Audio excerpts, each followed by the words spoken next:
But everything seems so, well, odd.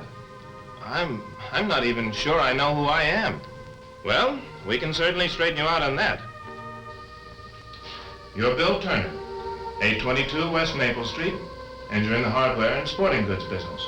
But why am I here? Partly worry, partly lobster. Worry? That's right, worry. Worry over your sales volume. Sales volume? But my sales are good. Have been right along. Mm-hmm. Yes, they have. But there's a day coming when merchandise is going to be plentiful and competition very keen again. How good is your volume of business going to be then? That's the $64 question that's been giving you restless nights and wrinkles in the forehead lately. And well, it might, too. But what's lobster got to do with all this? Considerable.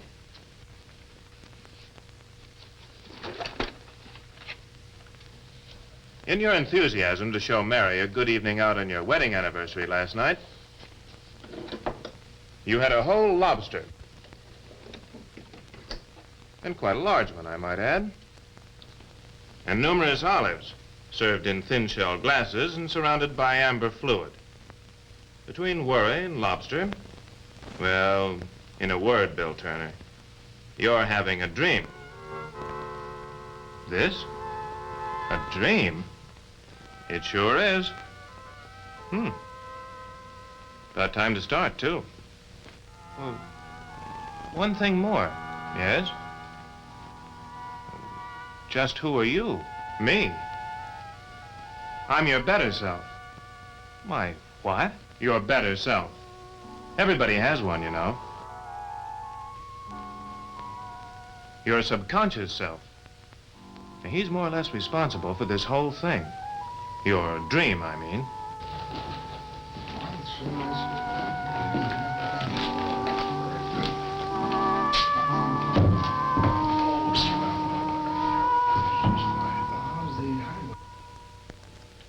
The experts will give you some sound help in your sales problem. Elmer Wheeler, popularly known as America's #1 salesman. And Rivers Peterson, managing director of the National Retail Hardware Association. And now, if you don't mind. The trouble with you, Bill Turner, is that you, if you don't mind. Well, it isn't as if he doesn't know better.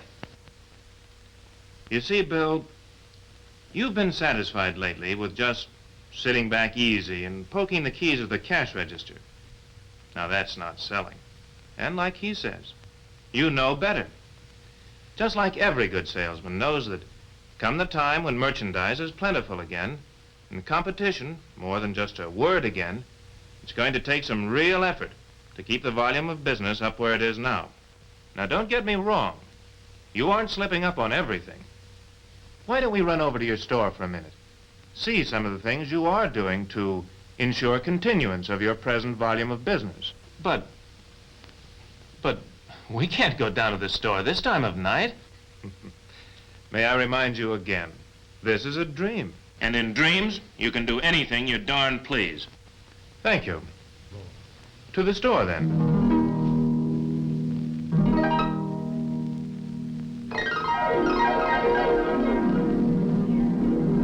Take your window displays, Bill. You have a right to be mighty proud of them. What's the matter? Something wrong? Wrong? Oh, no, everything's just fine, I guess. As I was saying, your windows are real attention getters, Bill. There isn't a store around that does a better job of following the association's promotion guide that duplicates the suggested window trim so carefully. And inside your store, modern lighting, modern fixtures, plenty of aisle space. Shopping islands with swell mass and feature displays. As for stock, you've got a good selection of quality merchandise, complete lines in each department, offering a wide variety of merchandise to customers. Now, this is the sort of quality merchandising that not only gets folks coming into a hardware and sporting goods store, but just as important, it keeps them coming back. So you are keeping up on merchandising, Bill. But your salesmanship, that's something else again. You've been slipping there. And as your better self, it's my duty to see that something is done about it. That's why I brought you here, to see the experts. Guess this is where we come in, Pete. I guess it is, Elmer. You first. Okay. Bill, Elmer Wheeler has 5 selling principles that people in every field of selling have found most helpful. Maybe you've used them in the past. But he hasn't lately, that's a cinch. Oh, excuse me. Certainly. And Bill, I know from experience that the application of these principles can be a tremendous factor in building and holding store volume. Thank you, Pete. Now, Bill, these principles are designed to make your sales more accurate, foolproof, and faster. Take principle number 1 here, for example. Don't sell the steak, sell the sizzle. It's the sizzle that sells the steak and not the cow. Hidden in everything you sell in life is a sizzle. The sizzle is the tang in the cheese, the crunch in the cracker, the whiff in the coffee, and the pucker in the pickle. In lawnmowers, for example.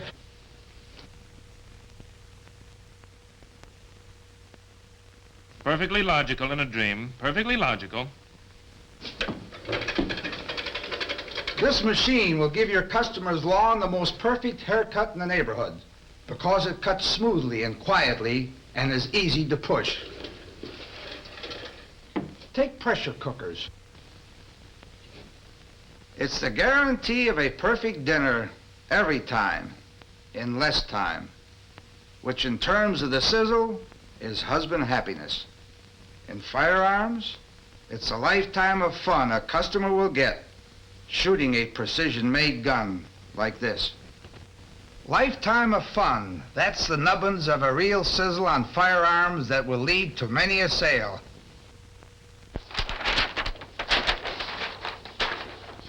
But in getting up your sizzle sentences, remember principle number 2.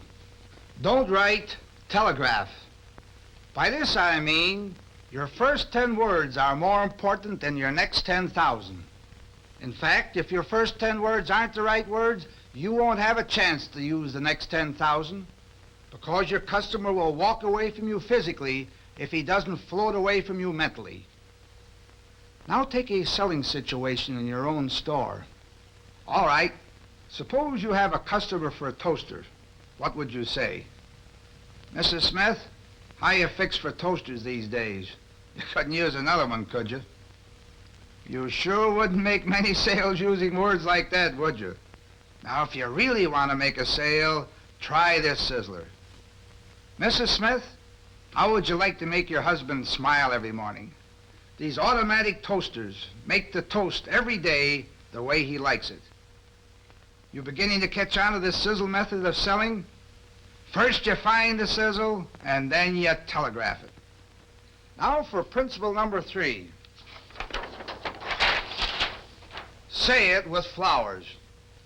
By this I mean, it's as much what you do as what you say in a sale. You must learn how to synchronize your sizzles with showmanship. Back up your words with actions and gestures. Say you are a customer. You come to a window featuring sporting goods. A gun catches your eye. Okay, you come inside. Now suppose I were the salesman and you were the customer. You too? Well, yes, I came along this time, Elmer. Positively amazing. Say, Pete, why don't you demonstrate this point? Well, all right, Elmer, I'll be glad to try. Thank you. Now, Bill, suppose I were a salesman in a hardware store, and you came in as a customer to look at a gun. Would I just stand there with my hands in my pockets and talk? If I did, the farther my hands went into my pockets, the farther your hand would get away from your pocketbook. Why? Well, what do you do with a gun? You feel it. You sight it. You put it to your shoulder. You sight at an imaginary bird. You try its action. Now, knowing that, am I going to let that gun stand there in the rack and let your interest die? Indeed, I'm not. I'm going to take this gun, and first of all, I'm going to hold it for a moment or two myself. I'm going to try to register with you my admiration for it. Then I'm going to give it to you, Bill, and let you try the feel of it. Let you try the action, while I talk to you about how proud you're going to be to own a fine gun like that. What a lifetime of pleasure you're going to get from using it. In other words, by my every word in action, Bill, I'm going to try to get you to think of that gun as your gun. This third point, Bill, is a mighty important point. Mighty important. To put it in a couple of words, demonstrate, but demonstrate to sell. We come now to point number 4. Don't ask if, ask which. Always give the other fellow a choice between something and something, never between something and nothing. Say your customer comes into a store to look at drills. Don't ask him if he wants drills, but which he wants, the carbon or the high speed. Don't ask if, ask which.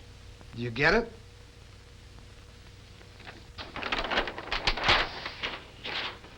We come now to the 5th and final point, to make your sales more accurate, foolproof, and faster. Watch your bark. Watch your voice.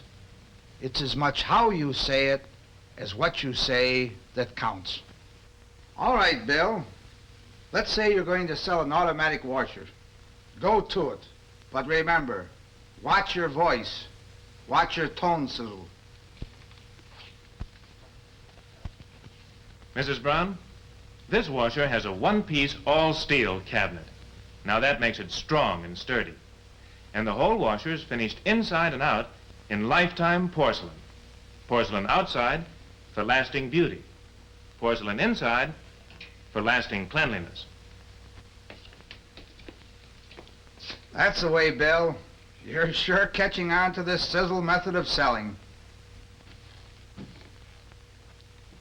Remember, Bill, it's how you say what you say.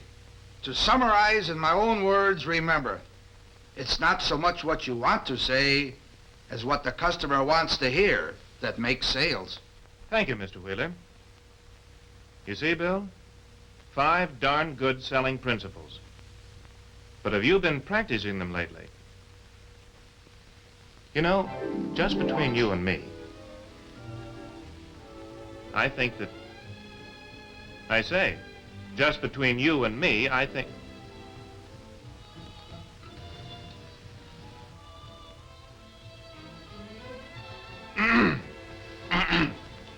Hey! One dream at a time, eh? As I was trying to say, now's the time to get back in the old selling groove. But one thing you've got to remember. Whatever selling techniques you use, however you arouse desire, appeal to a customer's interests, answer his objections, justify price, you've got to do it with facts. Isn't that right, Mr. Peterson? Absolutely. Success in selling nearly always depends on how well you know the products you sell. This is especially true in our field. So many times people come into the store to ask for advice on products, information about features.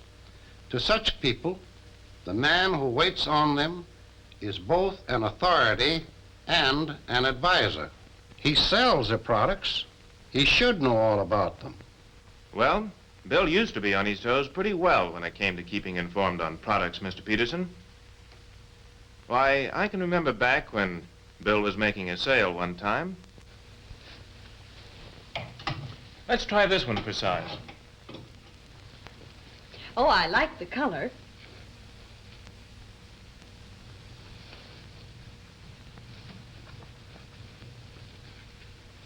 It's nice. But tell me, how will it clean? Oh, this material cleans very well. However, you can remove ordinary spots yourself, simply by sponging them with a damp cloth. On grease spots, a little spot remover does the trick. Doesn't cleaning take the life out of the coat? Not with this coat. Actually, it works the other way around. Soil reduces the repellent quality of the coat. Proper cleaning refreshes it.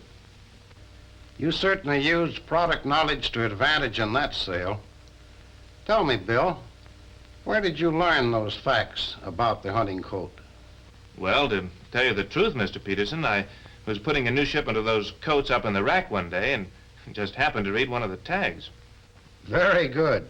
It's amazing how much information you can pick up on products just by reading what the manufacturer has printed on the label or tag. Many products carry labels, giving information about the product or directions for use. But Bill never used to depend solely on this one source for information. Why, I can remember another sale when Bill was waiting on a customer. Mr. Smith, actually you have a real tool shop in your hand.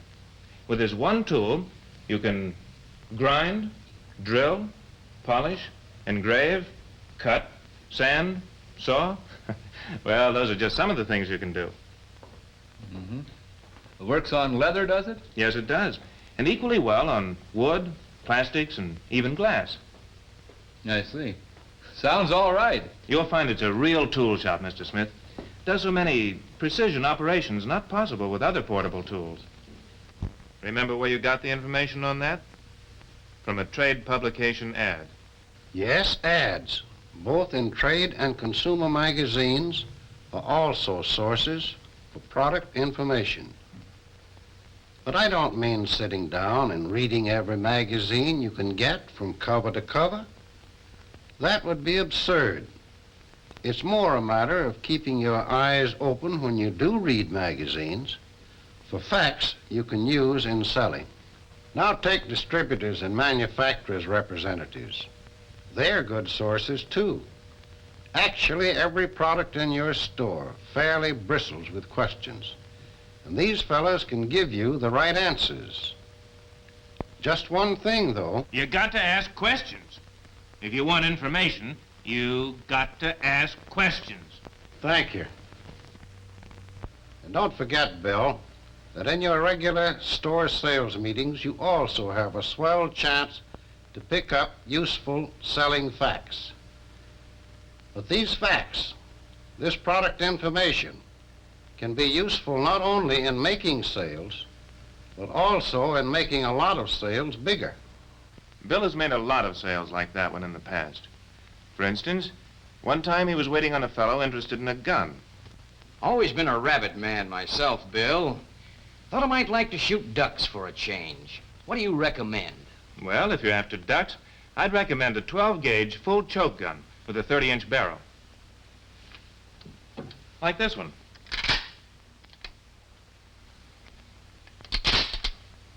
Here's a precision-made gun that'll give you a lifetime of shooting fun, Mr. Jackson.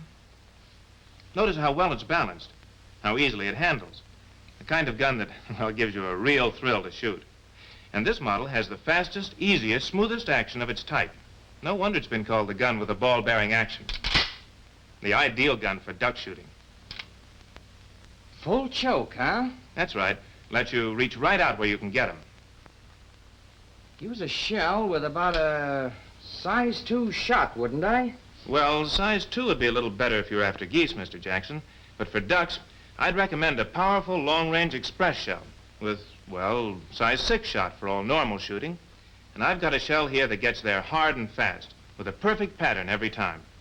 And before you were through, you sold Mr. Jackson not only a gun, but a good supply of shells, some decoys, and some hip boots as well. Why? Because you knew your stuff on guns and hunting equipment. And how'd you get to know so much? Believe it or not, simply from reading a couple of small booklets. Yes, you can learn a lot. You can actually become an authority, not only on guns and ammunition, but on many other products, just by reading manufacturers' pamphlets, circulars, handouts, and direct mail pieces. And actually, it isn't hard to pick up this information. This material is invariably attractive, easy to read, and packed with facts. Now, one of the simplest, easiest, and yet most direct ways to get information on products is to try out the product for yourself. You can always tell a better story on how to fish if you've been fishing.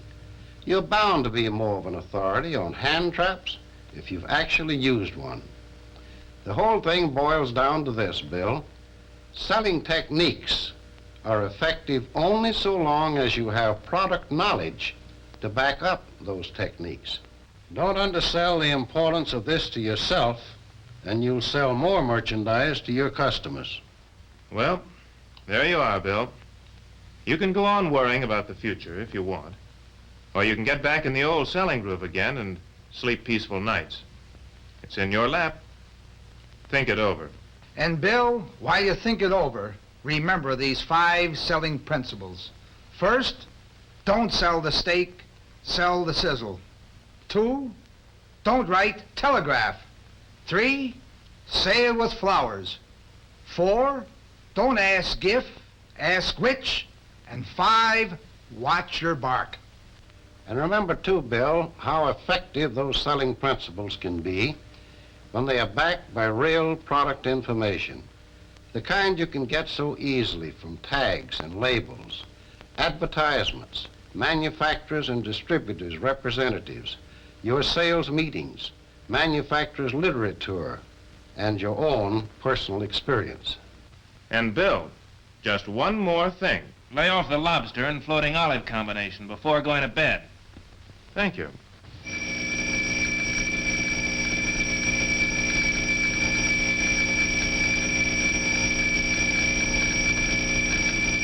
It's your alarm clock, you darn fool.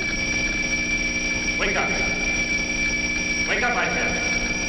Hey, wake up. Wake up. Wake up. Wake up.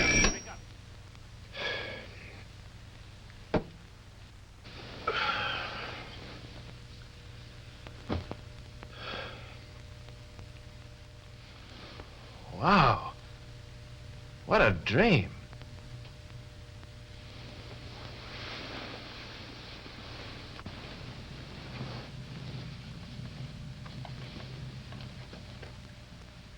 Yeah. Made pretty darn good sense, too. Yeah.